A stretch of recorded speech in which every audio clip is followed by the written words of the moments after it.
Okay, has a microphone, and she's going to run to you when you raise your hand. And so Janice, I'm going to have you select. Oh, when Kryon talks about the chromosomes, people with Down syndrome have an extra chromosome. Has he ever said anything about that? No, that is, of course, the diagnosis of it. That's how you know a Down syndrome, because of the extra chromosome. He has not said anything about that at a chromosome level. He's talked about those with Down syndrome, and because there are mothers who will ask that question, say, what is the reasoning? What is the overall of why I would have a child? And Kryon has addressed it, and the answer is for the parents. It's almost like an agreement. The child will come in and play this role of tremendous love and all, to bring the parents something that they needed to have. It's not the answer people want to hear, but that's been the answer of that one. Yeah, thank you. How long will the mini ice age last? Longer than you want. Oh. The Earth is slow. This mini ice age is mini. It just means that we're going to have a temperature change, not a catastrophe. It may be with us for half a century or more. It's not a flash in the pan. It's an adjustment. And it's like those who are born into this won't know any different. They'll just know there are cities that are cold. And then if they're born in one, they'll know how to work it, basically. So we're not facing a catastrophe. But to those who were born without it, it looks like we're going to have to make some adjustments. It's going to be uncomfortable and all. Don't fear this as long as we know, it's coming. Does that make sense to you? Yeah, because this, if I said, well, it's only going to be a few years or whatever, this would be folly. The Earth works very, very slowly. The cycles are often slow, so it may take a while.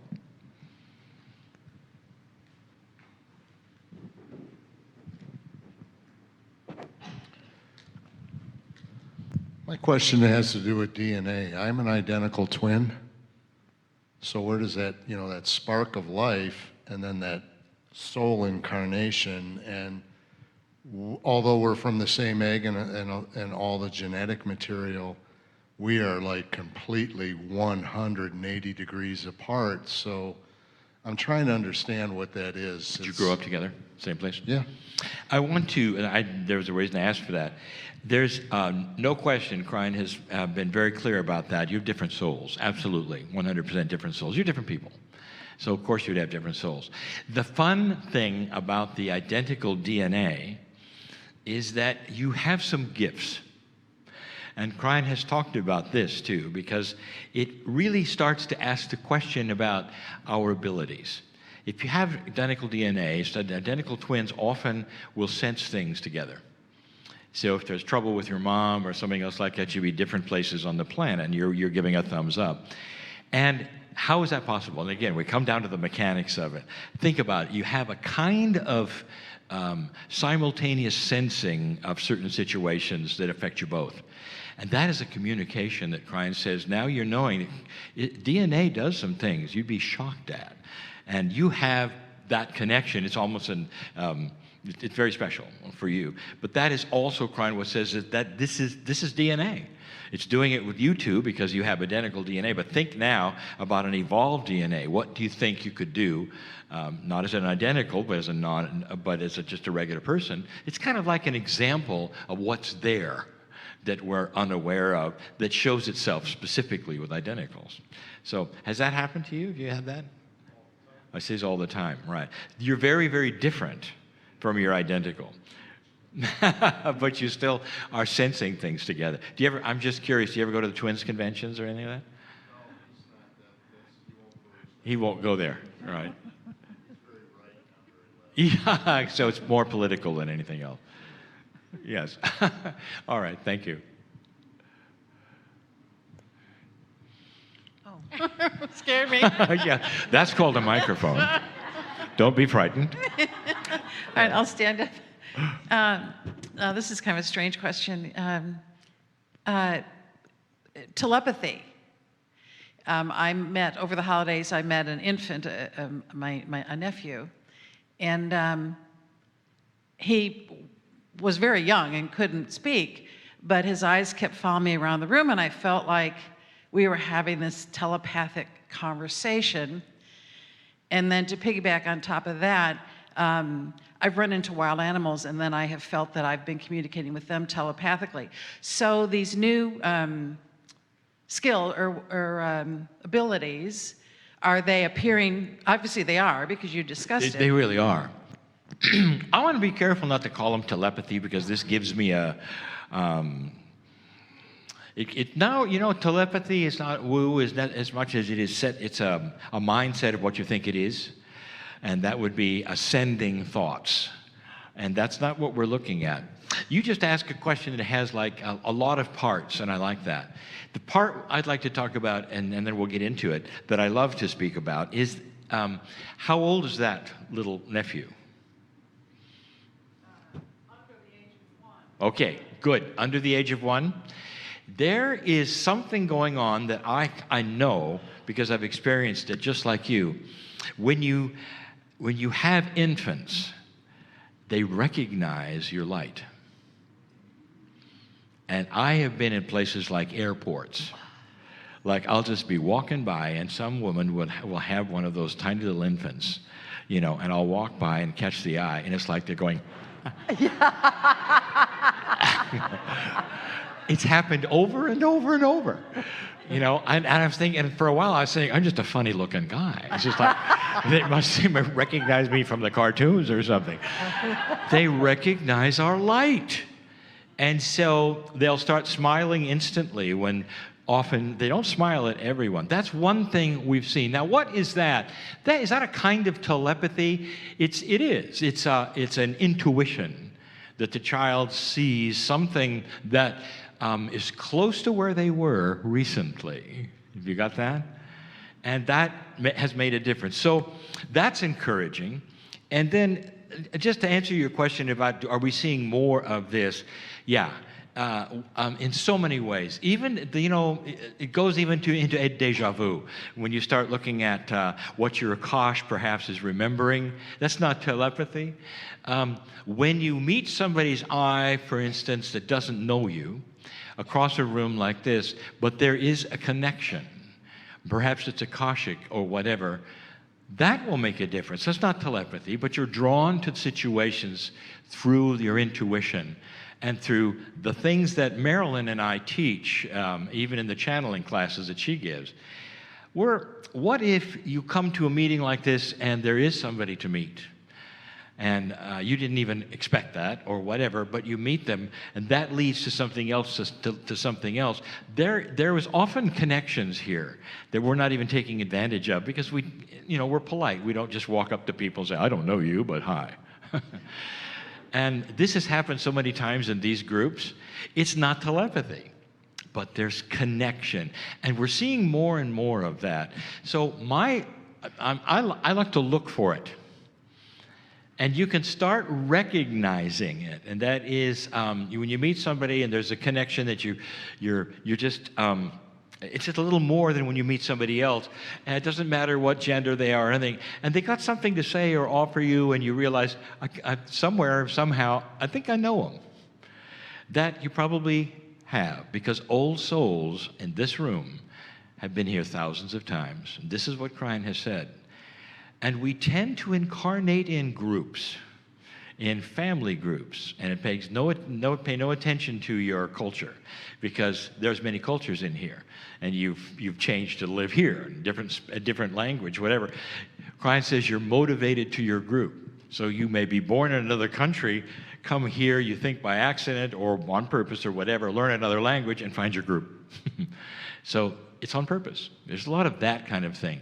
I really believe that that is increasing. So my advice to all of you on that is to look for it. Expect benevolence, and it seems to show up. Expect connection, and it seems to show up. I just presented with Greg Braden. He puts a very esoteric and yet intellectual teaching about how energy works. based upon that science about things that can be in 2 or 3 places at the same time, like light.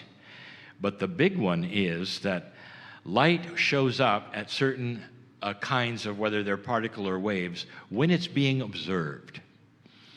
When it's not being observed, it doesn't. What does that tell you?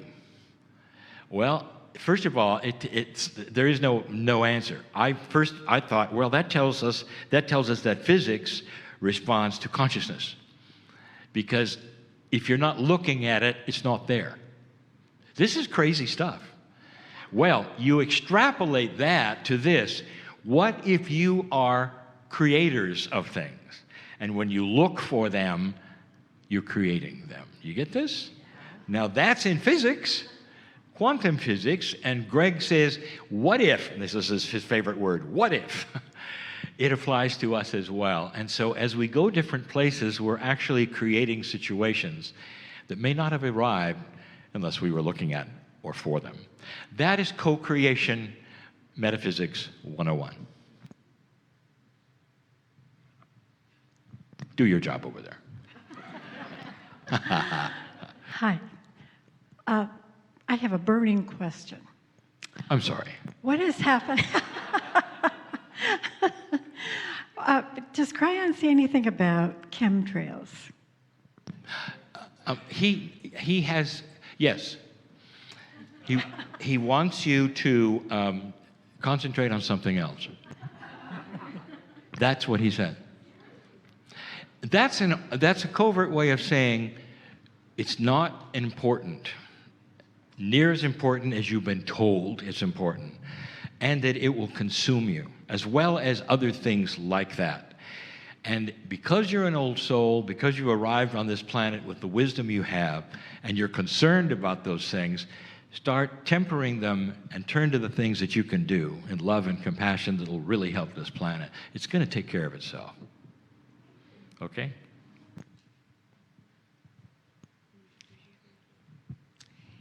I would like to know what Kryon has to say about the animal kingdoms, especially the way they've been treated and the way they're evolving on the planet.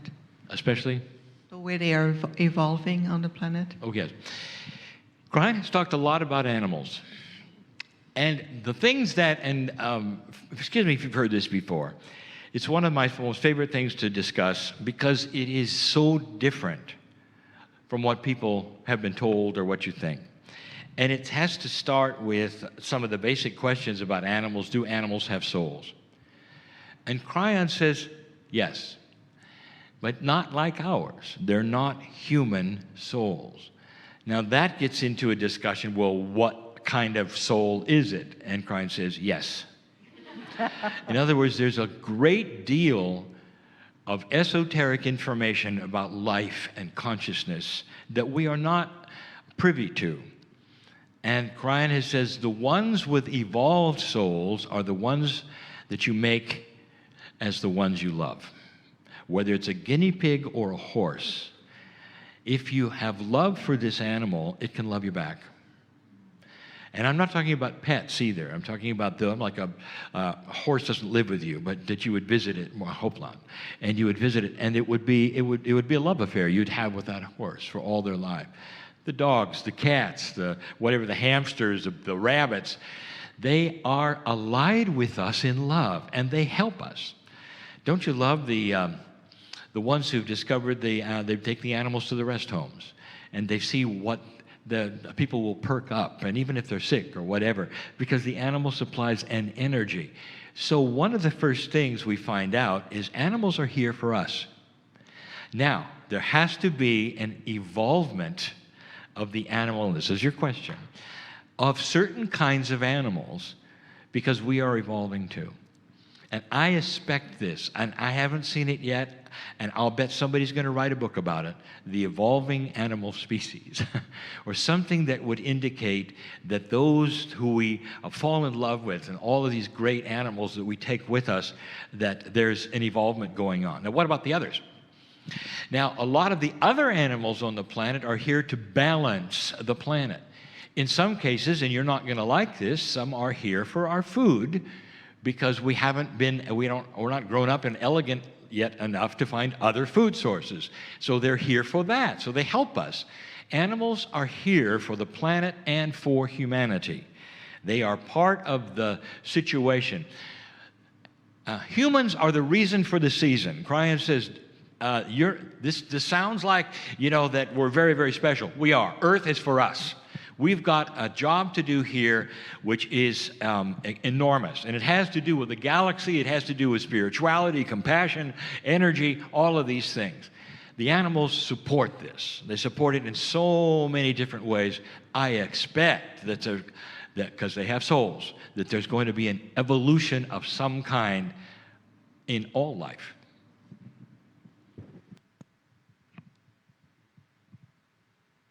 Thank you. I'd like to know yours and Cryon's definitions for compassion, benevolence, and the relationship with discernment. I think everyone has their own definition. Kryon has never sat there and defined any of those specifically. What was the last one that gives that? Discernment, I think, has been talked about more. And that is one of the things that's evolving. I love that part. Discernment is the engine that we use to see truth, I would think. Discernment is the engine that we use to see the difference between the shades of light and dark.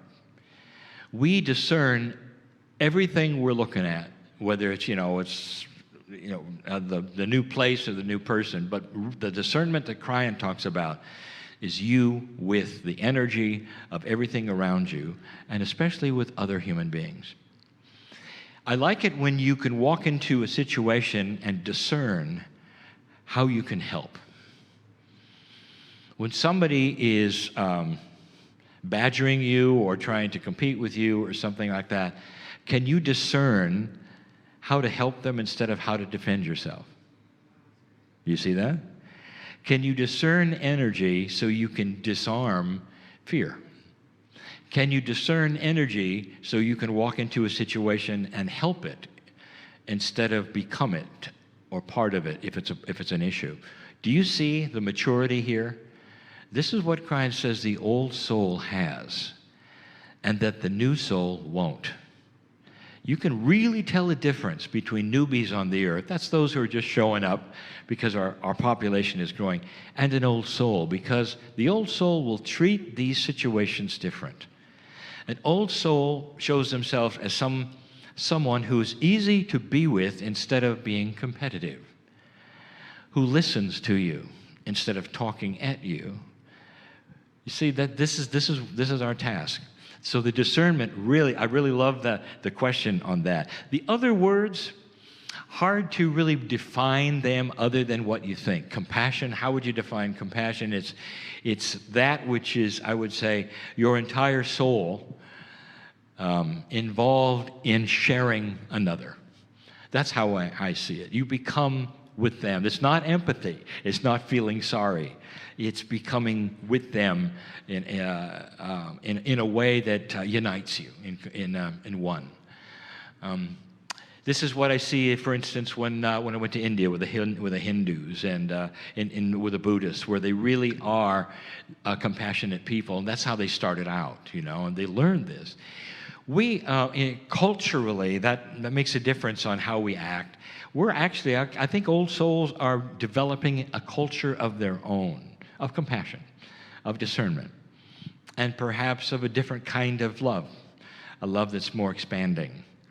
So this is evolving consciousness. This is how I see it in answer to that question.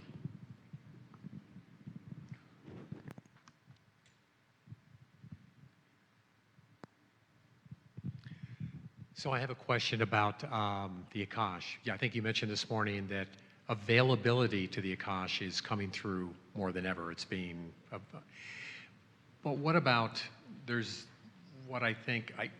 the individual Akash, but if the soul also is a part of all that is, then we all share that in some way. So there's also an Akash that is the Akash of all humanity, all There, times. there really is. Thank you for that. These things are not simple. So there are strata and compartmentalization in that system of Akash. Even though it's a multidimensional system, there are different kinds. You just indicated personal and humanity. There's also group Akash with family. So if what Kryon says is it's complex, but for a certain amount of time, when we reincarnate, we tend to come back with certain groups. Evidently, we learn from one another, and we have an opportunity to come back and work the puzzle more. So some call it a karmic family, although that indicates karma, which is something else Kryon talks about, which is we released that a long time ago. So I like Akashic groups more. We come back. So there's that. Then we move on and do it again with other groups. So how many groups are there? Many, and it's all in there. So what you're asking is absolutely right to ask, is that, how does that, which ones are remembered, perhaps, how does that play into this scheme where Kryon says we're starting to remember? I think that in the elementary evolvement of consciousness, it's going to be more personal at first. And then as we evolve, we're going to start remembering the groups we've been with. We're going to start recognizing people just overtly, I wondered about you. I knew you were in, and you'll recognize one another. That's coming later. This is how evolvement works, in my opinion. Anybody listening to this, for instance, later, and they haven't had any idea what we're talking about, just going to roll their eyes and walk the other way. Says, this guy is nuts. But the test is going to be in a few generations. This recording is still going to be around. You're going to start seeing these things, and it's going to be, I think he was right about that. So the personal Akash, what you've experienced to help you with discernment of energy when you return, and I'm coming back, the same thing, is the first wake-up that we're going to have. And I think the evolvement is going to be the Akash that we're going to have that we've had with others. Well, so let's just go further. If we've come from someplace else, where has that been? Is there a big collective old soul thing in the sky that we just come in? Or is it possible we've come from other planets of choice? What if we came from other planets who've gone through this already? We come in as newbies here without any memory at all of going through those things. But what if it's in our planetary Akash? Now that would be something that we would remember a little off and on, and I say that because I've had many people come to me confidentially and say, I remember being on this planet or that planet. We looked about the same, but it wasn't Earth. And I believe them because Kryon has mentioned it. So I think that's all there. I think it comes into that which is the soul. Now, you haven't asked the big one because you see, now I'm talking and he hasn't even asked these things. We have to separate our Akashic lifetime experience apart from our chemical experience. For instance, I am Irish. I know this, and I've tracked my lineage, and that's my lineage of my biology. However, Kryon says my last lifetime was in Australia. How does this work? Have you ever thought about these things? And the answer is they work well. Because they're combined. I may have my dad's portion of his DNA, and my hands look just like him. And so I know I've been part of this family, but my real Akash, that is the Akash I work with, has come from the soul lifetimes that are where I'm completely different. I could be different race, different gender, the whole routine, just getting to this place. You see how the complexities begin? So there's a lot to know.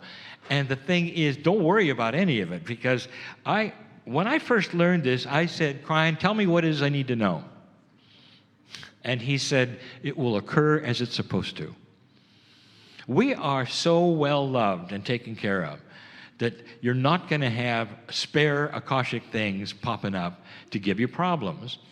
And if you think you do, that is an Akash that you've learned from. It's not a problem, it's a learning experience. You've drowned 3 or 4 times in a lifetime, and now you've come to this and want to know why you're afraid of water. That's a learning experience. You find out that's been for your benefit. It's not something that's supposed to bother you. You have to learn to work with these things as they're supposed to be worked with. Have I gone too far yet? Is it too complex yet? I love the fact that I don't have to figure it out. But I also love the fact that it's being revealed as to why I'm having certain thoughts and why I'm starting to remember certain things. And I celebrate all of it.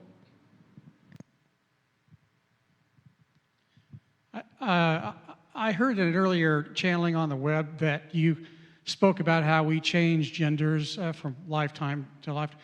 So I just want to know where the hate comes from.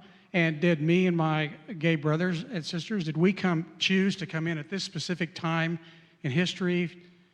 You kind of get the gist of what I'm asking. I do. And you know, it's so interesting, and we'll just blurt it out, how different cultures treat gay people. And in some European cultures, it's absolutely normal. And there's no onus on anything or whatever. You come here, and we've always fought the issue. That may very well go back to our conservative, the Pilgrims, the founding, all of that is what we think about it, based in that which we're taught religiously. What he's talking about that you haven't heard of is this. Kryon says every single old soul has been both genders. And there is a wonderful system, according to Kryon, that allows us to continue to come in the same gender over and over because it's comfortable.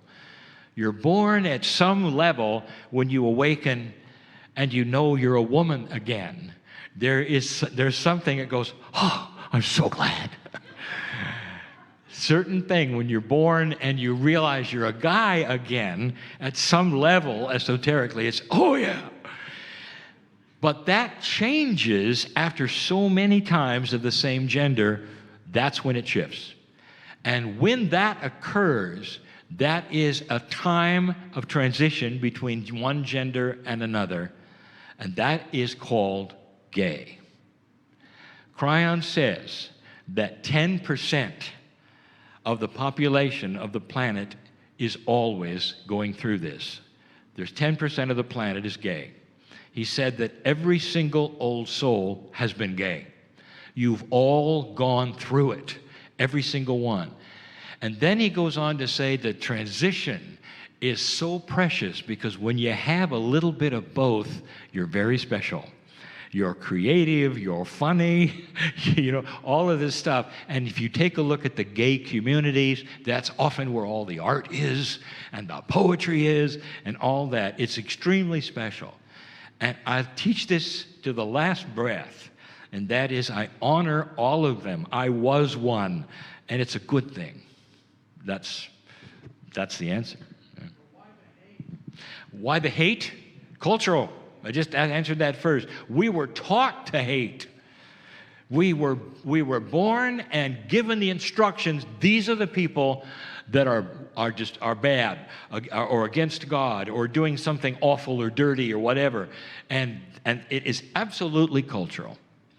And that's why I started with the fact that other cultures that I've been in don't have it. That's how I know it's cultural. Yeah, we were taught that.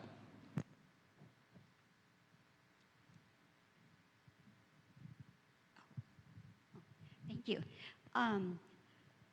Okay, how do I say this? Does Kryon have any insight to tell us about bringing more harmony and peace for the world unrest, especially political scene where there's so much division between people?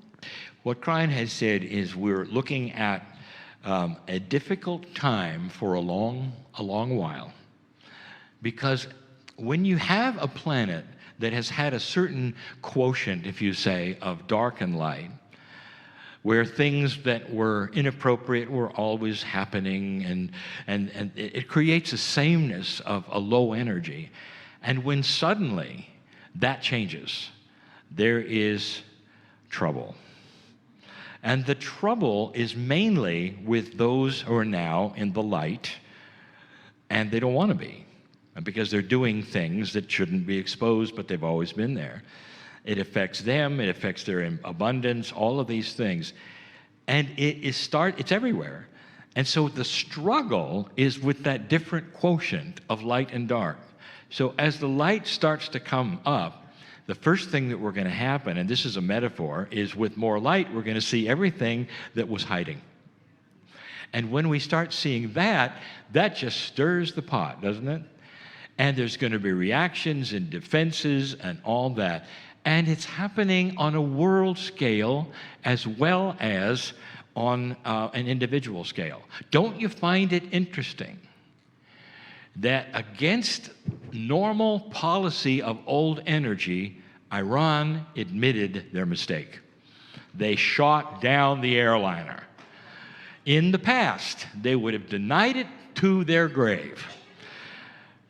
And those of you who've been through the Cold War knows how this works. Deny, deny, deny, deny, you know. And suddenly they didn't.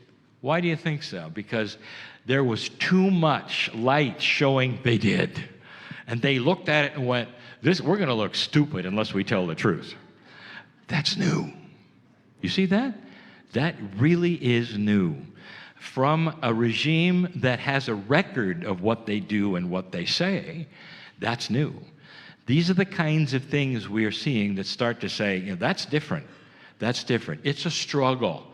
And it's going to be a struggle for a long time. Light workers, that's why we call it work. Because we got to hold integrity and hope and all of these things during these times which have these strife. So in answer to your question, I mean, the struggle is expected, and it's going to continue. And it has to, because we're creating a whole new paradigm here of country to country, person to person, corporation to corporation, political party to political party. Wouldn't that be nice to see that change? Whatever side you're on, we all know it's broken. And it would be so good to fix it in a way that is compassionate. And that is possible and doable. It really is. And it just doesn't take that much, but it's coming. And Kryon says, look for it. Thank you. Can you give us more about how to work with the energy now that the nodes and the nulls are all paired and all activated?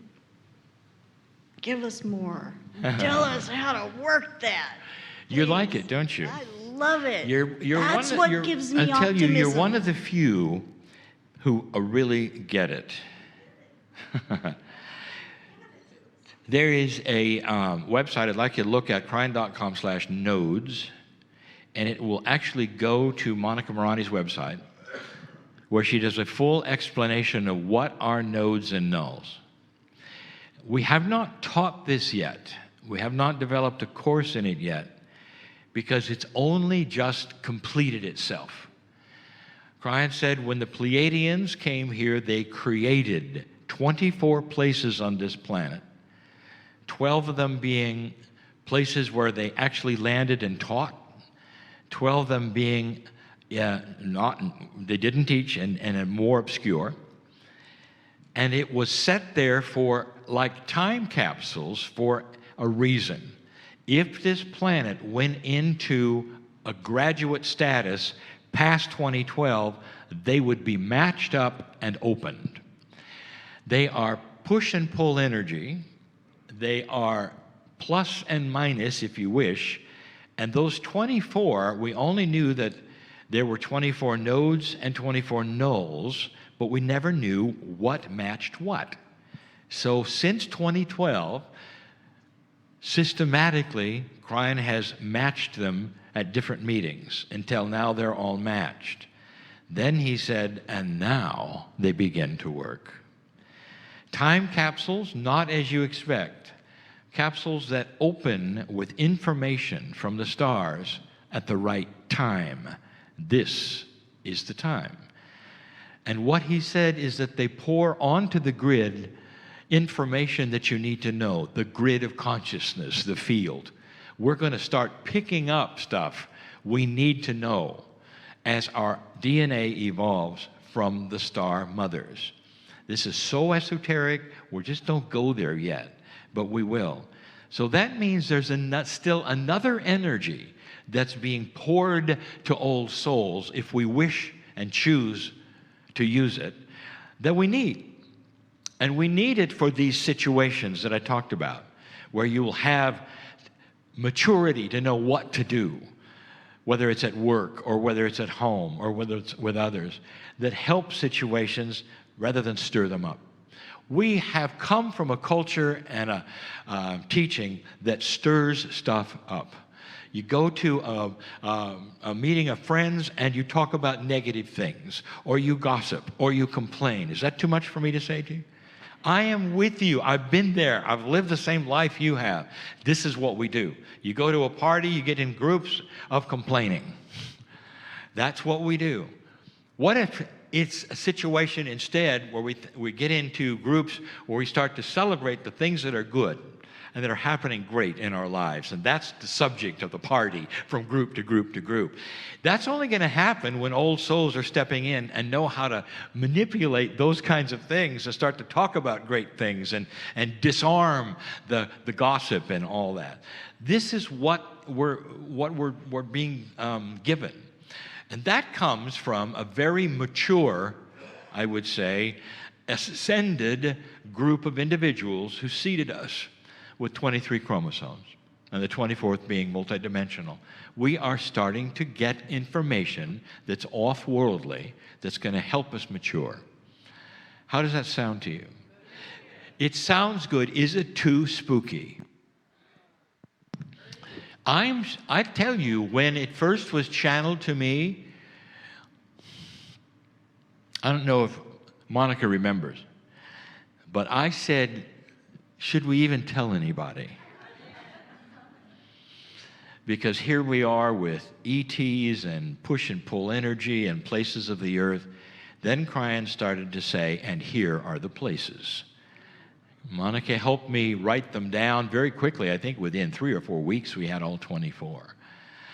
And then it turns out, as time has gone on, that each one of the nodes is a sacred place. It's mountainous or something, and we find out indigenous were there. They have their own sacred... when we started, there was just a list of places, and then they became... that we started researching the history, and we found out why. And it started to make sense. So there's a long list of things I could tell you about, and eventually we will make a class out of it, and we'll teach it. But what I want to tell you is it's only been literally a month or so since they were all matched. So this is where it's going. Yeah.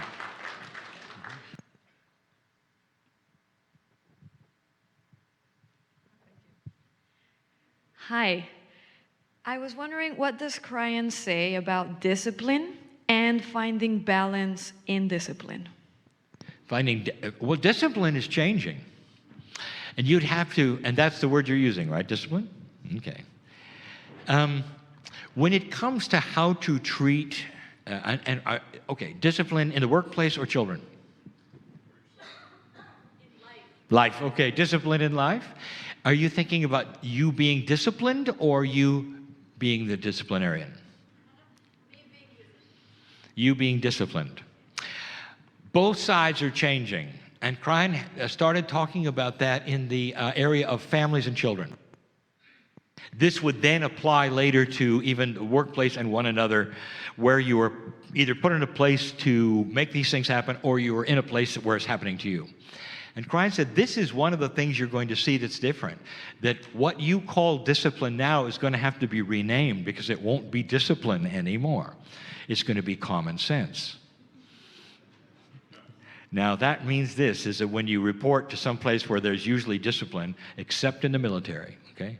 That's different. They try to break you down. You set in a place where there's supposed to be discipline, there's a system that starts, everybody finds their own place, and it makes so much sense, you don't have to be disciplined. You don't make the mistakes you would before. And if you do, that the group actually is, it's like in the Japanese culture, where if you don't fit in, you move out. Instead of being told, get out. You see what I'm saying? So it's a different thing. Now, one of the things that Kryon talked about early on that prompted the writing of the first Indigo Child book, called The Indigo Children by Hay House. I showed it yesterday on the screen. It was not a channeled book. I even wondered why we were doing it, and now I know why. Because it was the exposure of the first wave of children that were coming in that showed enhanced DNA. So there was a different consciousness, almost like a new group of kids that were thinking different. And the first thing they did was to challenge the discipline. And they are responsible for the increased amount of Montessori schools and some of the others who use discipline very, very differently. For instance, you come to a school like Rudolf Steiner or some of the other Montessoris, and the children are there, and they're all there, and they look at the kids and say, okay, on the blackboard, here's what we're going to learn this semester. How fast do you want to do it? And if you go faster, there's going to be this reward and that reward. You get more playtime. And what happens is the kids discipline themselves. If they're not going fast enough, some will help the others with their classes so that they can have more recess time. It is a whole different paradigm to discipline. In families, we have stories of these children, and Kryon has said, you've got to treat them not as adults, but at least as friends. And you cannot say, do this because I told you so, because it will not work. It simply won't work. They'll always look at you and go, there has to be a reason. I'm not doing this, you know. And then you've got to tell them a reason. So they're onto you on that one. It must make sense. And so that's why then, instead of discipline, parents are learning, okay, how can we talk to them and negotiate in a way from parent to child and that generation that makes sense? There's ways you can do it. Again, there's with rewards or just talking it out in their language. What's wrong with this? What are you objecting to? And now you're going to get into the psychology. Well, it works because the kids are a lot more reactive when you start asking those questions. Well, I don't want to because it hurts this or and they say, okay, how about this or that? And the kid will go, okay, and now you've just negotiated. It makes for a family that's a lot better than, do this because I said.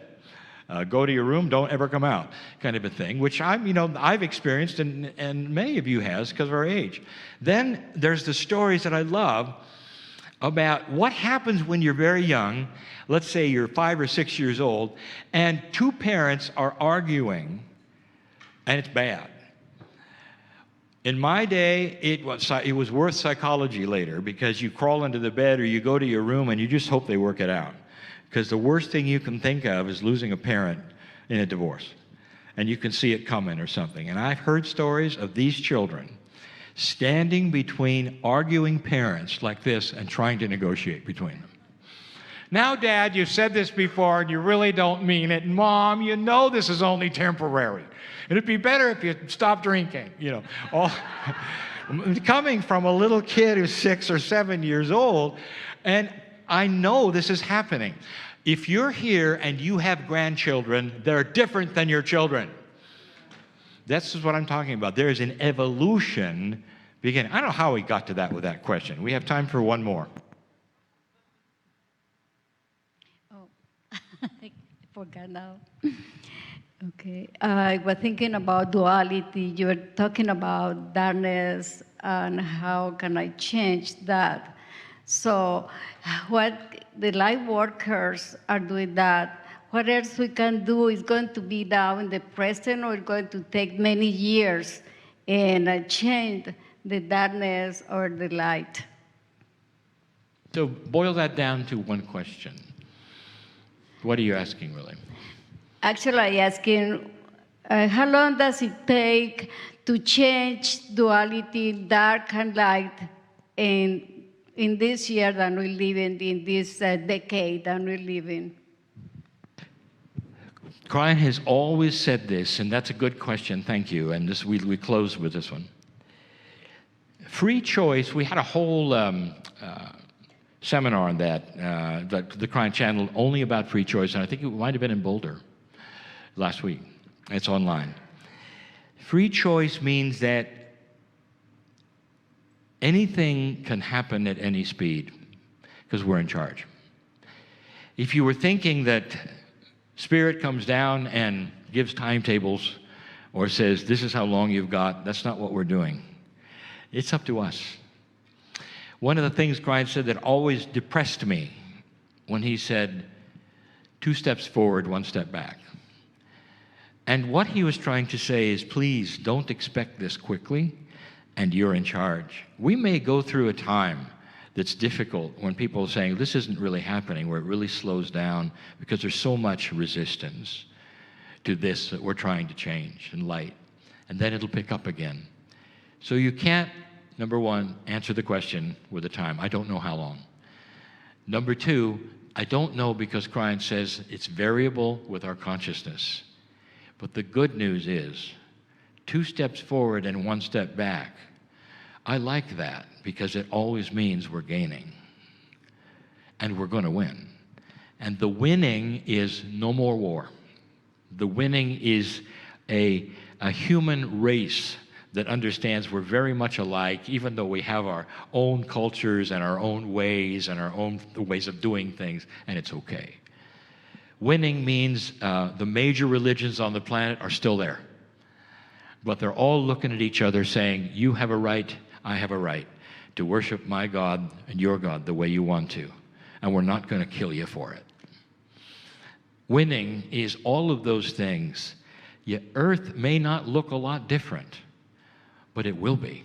And that happens with consciousness and how we treat each other. Winning is a Congress that gets things done instead of trying to tear each other down.